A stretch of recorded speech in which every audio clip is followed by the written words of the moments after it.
wanted to tell you the story that I heard from this pastor.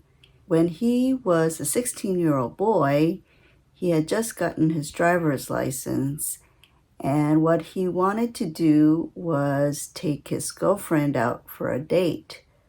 But the problem was that his father said he cannot use the car because he had to go to work.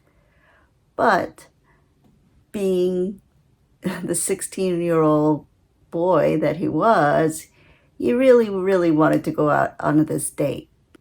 So he took his chances and he grabbed the keys and he ran off to take the car. And his father actually chased him out all the way to the street. But he was faster, so he got away. And he had a nice date with his girlfriend and dropped her off.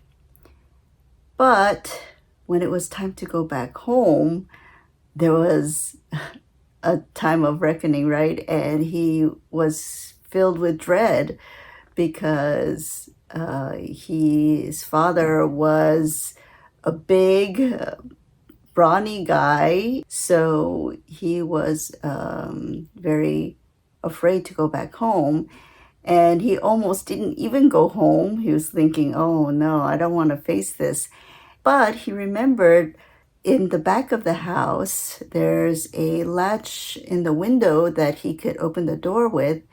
And he was thinking maybe that'll be open and he can sneak in the house and he won't have to face his father.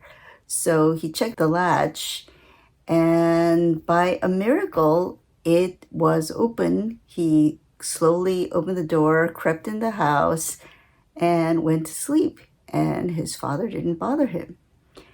And the next day, he didn't say anything. And the day after that, and day after that, he never said anything. And many, many years afterwards, this pastor finally asked his dad, those years when I was 16 and I ran off with the car when you expressly told me not to? How come you never punished me for that? And the father kind of laughed and he said, as soon as you left with those keys, I was on my knees praying for you and praying that you won't be afraid to come back home. And who do you think was the one who left that latch open?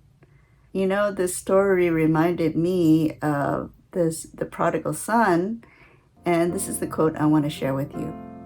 In the restless youth, the prodigal looked upon his father as stern and severe. So those who are deceived by Satan look upon God as hard and exacting. His law they regard as a restriction upon men's happiness, a burdensome yoke from which they are glad to escape. But he whose eyes have been opened by the love of Christ will behold God as full of compassion. He does not appear as a tyrannical, relentless being, but as a father longing to embrace his repenting son. And with that, I love you all. God bless you, and see you next time.